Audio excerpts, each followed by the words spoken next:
chapitre précédent. Aujourd'hui, je vais te montrer l'objet avec lequel je m'amuse. Donc, c'est un livre de coloriage.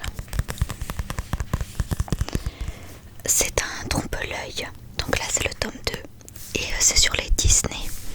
Et c'est de Hachette Heroes. Donc la même édition, la même maison d'édition qui m'a autorisé à lire les livres Disney. Donc j'ai commencé... donc j'ai acheté ce coloriage. Parce que j'adore faire du coloriage tout simplement. Ça me détend.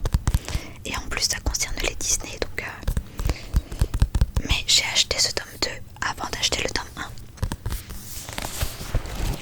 Et franchement je suis pas du tout déçue. En fait ça se présente, il y a des images à colorier. Et en fait quand on colorie ça nous donne une autre image. Je sais pas vraiment comment mieux décrire, mais en gros c'est ça. On te donne une image à colorier. En fait il y a déjà une image à colorier et quand tu la colories ça te donne une autre image. Voilà. Et franchement j'adore. Bon, le problème c'est que je colorie au crayon de couleur et parfois il me manque des couleurs. Donc il y a des images que je ne peux pas encore finir. Il faudrait que je m'achète d'autres crayons de couleur. Mais franchement parfois je fais ça en regardant la télé et c'est génial. Parce que j'ai une application sur mon téléphone pour colorier aussi. C'est pareil avec des numéros. Bon, c'est pas des trompe-l'œil, mais c'est à colorier aussi avec des numéros pour adultes. Et c'est génial. Mais le problème c'est que moi j'adore aussi tenir un crayon dans ma main. Et du coup j'avais énormément envie de m'acheter un cahier de coloriage. J'en ai déjà un chez moi. Mais c'était pas comme ça en fait. Celui que j'ai, c'est sans numéro. C'est pas numéroté. C'est à nous de choisir les couleurs. Et c'est vrai que depuis quelques temps, je suis plus accro au coloriage avec des numéros. Ah bah voilà, derrière il y a un résumé du coup en quoi consiste ce coloriage mystère. Donc un personnage peut en cacher un autre. Ne vous fiez pas aux apparences et changez l'histoire de ces scènes ou de ces personnages Disney. Au fur et à mesure que vous appliquerez les couleurs, vous découvrirez un dessin inédit. Est-ce une princesse ou un objet magique? Un animal ou un humain? Le héros version enfant ou version adulte? 100 dessins inédits à découvrir couleur après couleur. Redécouvrez les classiques de l'animation Disney et Pixar façon trompe-l'œil.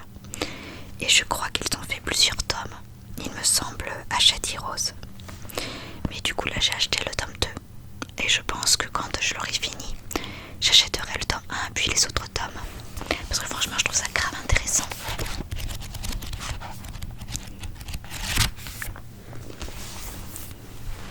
Sinon j'ai acheté un autre coloriage, c'est sur la Reine des Neiges. C'est pareil avec des numéros, mais c'est pas un trompe-l'œil. C'est un coloriage basique. Bon allez. À présent, on va passer à Pretty Little Liars. Et il me semble que là c'est le chapitre 15, je crois que je te lis. Attends, je vais vérifier. Il me semble que le chapitre 14 c'était sur Aria. Ouais, c'est ça. Le chapitre 14 était sur Aria.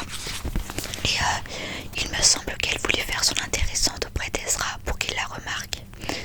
Et surtout notamment lors d'un exposé où elle a commencé à partir dans des détails, tout ça concernant la France. Et Ezra l'a interrompu. Ce qui a fait rire sa classe. Enfin, c'était pas la France, c'était l'Europe. Ouais, je crois que c'est ça, c'était l'Europe.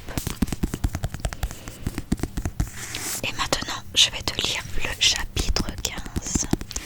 Chapitre 15, chapitre 15, chapitre 15.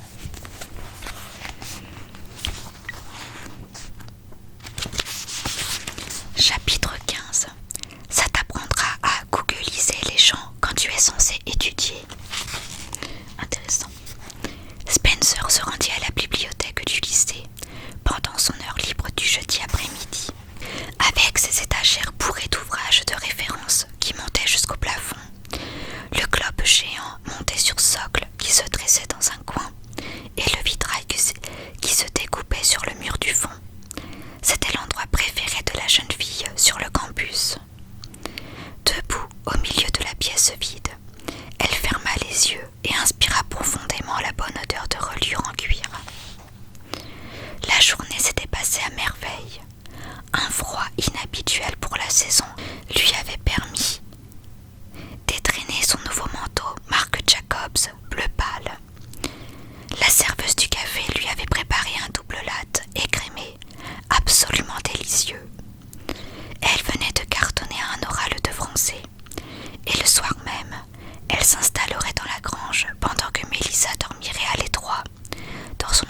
chambre de jeune fille.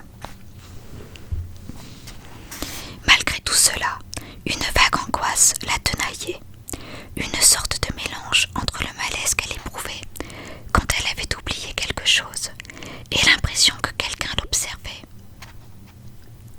Elle en connaissait la raison, ce fichu email sur la définition de la convoitise. La queue de cheval blonde aperçue dans l'ancienne chambre d'Ali. Le fait que seul Ali ait été au courant pour Yann. Tentant de se ressaisir, Spencer s'assit devant l'ordinateur, rajusta l'élastique de ses collants Wolford bleu marine à motif et se connecta sur Internet. Elle avait des recherches à faire pour son exposé de biologie, mais après avoir examiné les résultats fournis par Google, elle ne put s'empêcher de taper Wren Kim. Un premier lien vers le site de l'école Mill Hill de Londres la conduisit à une photo de Wren plus jeune. Les cheveux plus longs, posant debout près d'un bec Bunsen et d'un râtelier d'éprouvettes. Elle étouffa un gloussement. Le second lien menait au portail étudiant de l'université Corpus Christi d'Oxford. Et à une autre photo de Wren, vêtue d'un costume shakespearien et brandissant un crâne. Spencer ne savait pas que le jeune homme faisait du théâtre. Comme elle tentait d'agrandir la photo pour vérifier à quel point ses collants le moulaient, quelqu'un lui tapa sur l'épaule. « C'est ton petit ami. » Spencer sursauta, heurtant son téléphone portable, sidekick, orné de cristaux qui alla s'écraser par terre. Andrew Campbell se tenait derrière elle, affichant un sourire idiot. Elle referma très vite la fenêtre. Bien sûr que non. Andrew se baissa pour ramasser son sidekick, repoussant une mèche de longs cheveux raides qui lui tombait devant les yeux. Spencer réalisa qu'il pourrait être mignon s'il coupait sa crinière de lion. « Oups !» s'excusa-t-il en lui rendant son téléphone. « Je crois qu'une des petites pierres est tombée. » Spencer lui arracha son sidekick des mains. « Tu m'as fait peur. »« Désolé, » sourit Andrew. « Alors, ton petit ami est comédien. »« Je viens de te dire que ce n'était pas mon petit ami. » Andrew recula. « Pardon, j'essayais juste de faire la conversation. » Spencer le fixa d'un air méfiant et garda le silence. « Bref, » reprit Andrew, en rajustant son sac à dos North Face sur son épaule. « Je me demandais si tu allais chez Noël demain. Si c'est le cas, je peux t'y emmener en voiture. » Spencer mit quelques instants à comprendre de quoi il parlait. Puis elle se souvint. La soirée de rentrée des classes de Noël Cannes. Elle y avait été l'année précédente. Les invités buvaient de la bière avec un entonnoir et un tuyau, et presque toutes les filles trompaient leurs copains. Ce serait probablement la même chose cette fois, et Andrew ne pensait pas sérieusement qu'elle allait l'accompagner dans sa mini. Elle n'était même pas sûre qu'il rentre à deux dans ce pot de yaourt. « Ou pas, » répliqua-t-elle. Andrew se décomposa. « J'imagine que tu es très occupé, » murmura-t-il. Spencer fronça les sourcils. Qu'est-ce que c'est censé signifier? Le jeune homme haussa les épaules. Tu fais des tas de trucs après les cours, et ta sœur est chez toi en ce moment, non? Spencer se radossa à sa chaise et se mordit la lèvre inférieure. Oui, elle est arrivée hier soir. Comment le sait? Elle s'interrompit une seconde. Andrew était tout le temps fourré dans sa rue. Elle l'avait vu pas plus tard que la veille, quand elle relevait son courrier. Spencer dégloutit. Maintenant qu'elle y réfléchissait, elle avait peut-être vu passer une mini noire le jour où Wren et elle s'étaient baignés ensemble dans le jacuzzi. Et si c'était lui qui l'espionnait, lui qui avait écrit cet email sur la définition de la convoitise. Il avait un esprit de compétition tellement développé que ça ne semblait pas impossible.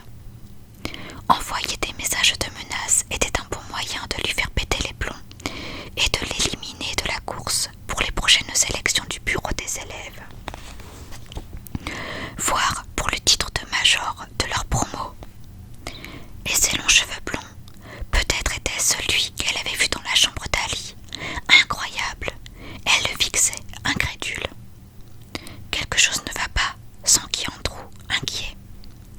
Je dois y aller. Spencer rassembla ses affaires et se dirigea vers la sortie.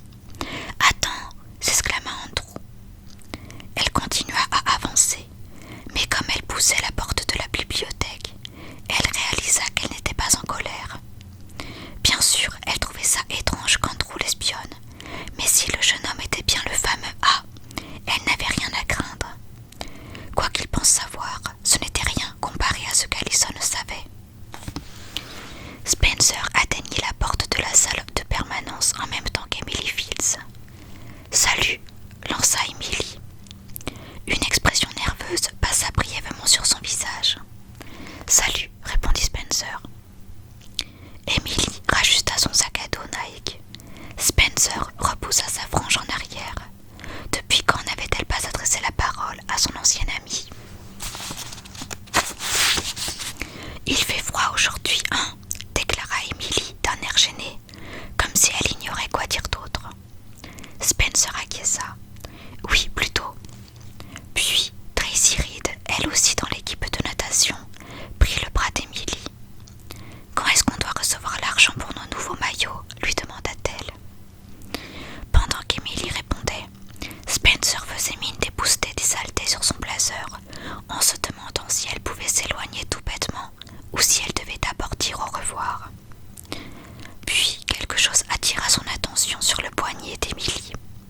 Sa camarade portait toujours le bracelet brésilien bleu qu'Allison leur avait fabriqué en 6e, juste après l'accident, c'est-à-dire l'affaire Jenna. À l'origine, les filles visaient Toby, le frère de Jenna. Il s'agissait d'une blague, ni plus ni moins.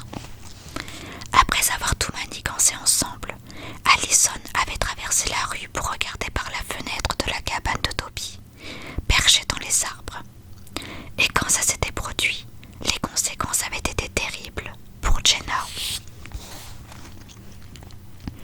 Après le départ de l'ambulance, Spencer avait découvert une chose qu'aucune des autres filles ne savait. Toby avait vu Ali, mais Ali avait surpris Toby faire quelque chose de bien pire.